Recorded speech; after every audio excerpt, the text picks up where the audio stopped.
Hello humans, it's just Martine, and it's time for another 24 in 48 hour reading vlog. A 24 in 48 hour reading vlog is when you try to read a total of 24 hours in a 48-hour period. Not sure I'm going to hit it this time, but I've hit it a couple times in the past, and I have to say, it makes for an interesting weekend. I feel like my reading has been pretty low this week. This is not actually accurate if you look at the statistics. I just feel like I haven't wanted to read as much this week, so it feels like a low reading week, and I've watched a lot of Glee, but we're going to make up for all of that this weekend because we're gonna read all weekend long. Starting at 5 p.m. today. It's Friday, it's currently 2:41 p.m. and I've been setting things up, picking what I'm going to read, etc. I'll try to keep you apprised of like how many hours in I am as we go along the way, and hopefully I'll give some reviews as we go along the way, but there's a tendency in these reading vlogs for me to just review a bunch of books after the 24 hours are actually completed, because the minutes it takes to review a book do stack up in really weird ways. Suddenly taking a 5-minute clip means that like I've lost an hour of time. The math doesn't make sense to me, but I've always found that when I stop to do literally anything, the time gets away from me in this wacky way. So can't promise that I'll update along the way, but at least by the end, I'll have reviewed some of these books for you. I think some of my main goals are some of my library books. So I'm like 38% of the way into Bittersweet right now, which is a nonfiction book about bittersweetness, and I'm really loving it. I just haven't gotten through it very quickly, and it's due in a couple days at the library. I also am reading Heartbreak Boys, which is a YA queer, is it a rom-com, just a rom, not a rom at all? I don't know. I'm a few percentages of the way, I'm a little ways into that, and that's also due in a few days, so I gotta make progress on that. I also want to make progress on some Kindle Unlimited books because my subscription ends on the 25th. I'm in the middle of one science fiction, so I can't start the next science fiction, but that science fiction is 600 pages, so I'm going to need a few days to read it. Anyway, the point is, I've got lots of things I want to read, plus I've just been approved for several arcs, so there's like that because I really want to read them. The point is, we're gonna do a ton of reading this weekend, hopefully get a lot accomplished, and it'll be a good time. So it does look like it's a little rainy, but after I have my call with Harris here, I'm going to do my weekly library trip where I can pick out a book or two. I might pick up a graphic novel to read this weekend just to feel like really successful in my reading at some point, but we'll have to see, and I'll take you along with me as I go there. And then at 5, we'll start the reading. Heck yeah. Hello, it's Sunday, almost 12:30. And I'm here to tell you that like right before 12, I finished successfully my 24 hours of reading. I resent myself for not updating you along the way because I'm going to have to do like a bulk review session with you, which I hate, so I'm sorry in advance for that. Now I'm going to relax for a bit. I mean, reading is relaxing, but I'm gonna do something brainless. I'll be back. I really couldn't bring myself to review all these books that I've finished at the same spot that I was talking to you all weekend after I just made a video where I explicitly stated that I don't like making sit-down videos. To change things up in this vlog, I'm in the world. You can hear things. That's because it's the world. And I'm going to attempt to talk to you about all of the books that I finished this weekend during the 24 and 48 hour readathon. Now this is tricky for a couple of reasons. One, I'm very paranoid that people are going to walk by and think I'm crazy. Two, my iPhone doesn't seem to have saved the list of books and the ratings I gave them, so we're just kind of tossing out things here. I don't want to give in-depth reviews of any of these books. There are too many of them. Not enough of them were interesting enough for that. So yeah, we're just gonna run through it.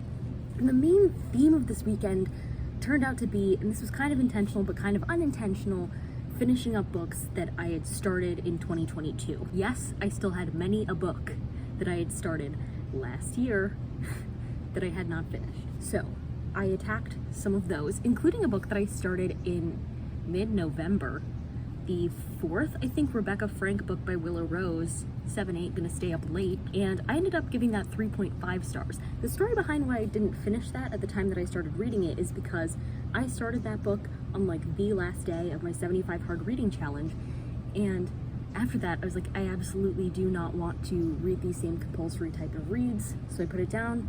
But I came back to it this past weekend, and it was really interesting. Like, the crime itself discussed in the book was really interesting.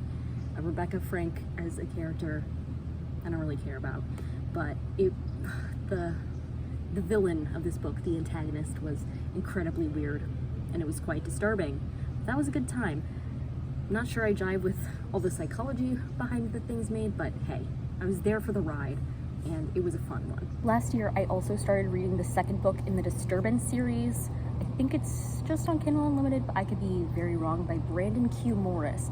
This one, called The Answer, ended on such a cliffhanger, it's very upsetting, because this second book was brand new, like published in December, and I'm not sure I ever intend to finish the series if I can only access them on KU, because I'm ending my KU subscription. There's that, but I did give the second one 3 stars.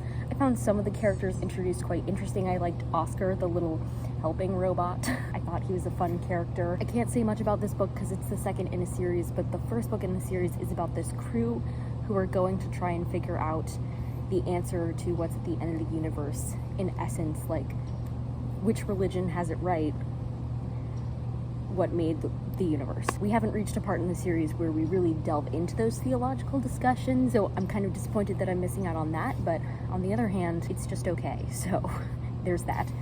And then I think one of the last books that I wanted to talk about from 2022, like started in 2022, that I finished this weekend, was Bittersweet by Susan Cain, who also wrote Quiet, which is the book about introverts, but this time she wrote Bittersweet, which is about bittersweetness. And I gave it 5 stars. I'm just a bittersweet baddie. Feeling of bittersweetness was especially relevant when I started reading this book. It's a brand new release. I really needed it at the time that I read it, so I highly recommend it. Just kidding, there was totally yet another book from 2022 that I finished this weekend. It was a short story collection called 5 Carat Soul, and I gave it, I think, 3 stars. I didn't really jive with all the stories in there, but I found the author's voice to be very interesting. Yeah, I don't have anything else to say about that one, which is probably why I forgot it, but I also listened to some audiobooks during the course of this. I listened to Lost in the Moment and Found, which is the newest book in the Wayward Children series by Shauna McGuire. I believe I gave it 4 stars. It's about this girl, and like some really scary stuff is like maybe going down at home because she loses her father, and then her new stepdad is creepy, and so she runs away. Good for her, and goes through the store like all the children do in the Wayward Children series, and ends up in this weird like curio shop. I also listened to the 3rd book in the STEMinist novella series by Ali Hazelwood. This one was Below Zero. I gave it 3 stars. The characters were okay. The plot was okay. It was okay. In general, I think by the end of the series, I was just a little tired of the loathe to love concept with only scientists and very similar dynamics between all the characters. So there's that. And then the last audiobook that I listened to was Prayer for the Crowned Shy, the second book in the Monk and Robot duology by Becky Chambers, and I gave that 4 stars, which is lower than I gave the first book, but there was just a particular section of the first book that really got me. Other than that, it was the same great atmosphere, great characters, comforting vibe. Just didn't have one of those like 1-2 punches for my personal experiences, so 4 stars for that. For my graphic novel for the weekend, Lizzie helped me pick it out from the library on Friday, and that was Anya's Ghost. I really enjoyed this, had a good time. Other people are also having a good time. I think I gave it like 3.5 stars. Anyway, it was like on the right side of good, but like not mind-blowing for me, but still a very enjoyable read. It's about this girl, Anya, who is from a Russian immigrant family, and she's really particular about how she fits in at school. And then one day she gets trapped in a hole with a ghost, and the ghost starts to follow her around. And that's what that graphic novel is about. I really loved the art style. That was a big plus for me, and it was a quick, fun read. So thanks to Lizzie for picking that one for me. And then finally, of the books I finished Heartbreak Boys by Simon James Green, which is about these 2 gay teens who at the prom figure out that their boyfriends have been cheating on them with each other. And these 2 gay boys, they were previously friends, but then things changed between them, and they drifted apart, and now all of a sudden they really want to make these 2 exes of theirs jealous, so they make this Instagram page called Heartbreak Boys, and they go on this road trip with one of their families to try and capture the best summer ever, to make their exes like regret what they did to them or whatever. This was really fun, and for a while there, I thought it was going to be like 3.5 stars. Then we reached a point somewhere like 2/3 of the way through where I was suddenly laughing aloud at like so many things that the characters were saying. There's this scene where they go rafting. They end up rafting with this group of like juvenile delinquents, and I just love that the author had this chance to make these juveniles like really scary and all that stuff, but they all turned against the instructor when the instructor said something really homophobic. So that was like so funny and pleasant. I don't know what that sound is. And I just liked how it all wrapped up, like the characters made me really warm and fuzzy inside, so love them, 4 stars. I also started lots of things that you'll be hearing about in my upcoming weekly reading vlogs. I also managed to get down some books for the 12 Tea Bars of Christmas. So overall, a really great reading weekend. If you like this video, go ahead and give it a big thumbs up and comment down below anything you want. How are you doing? You doing good? Have you read any of these books? Did you like them? And subscribe for more reading, writing, and college lifestyle content. And until next time, bye humans, bye!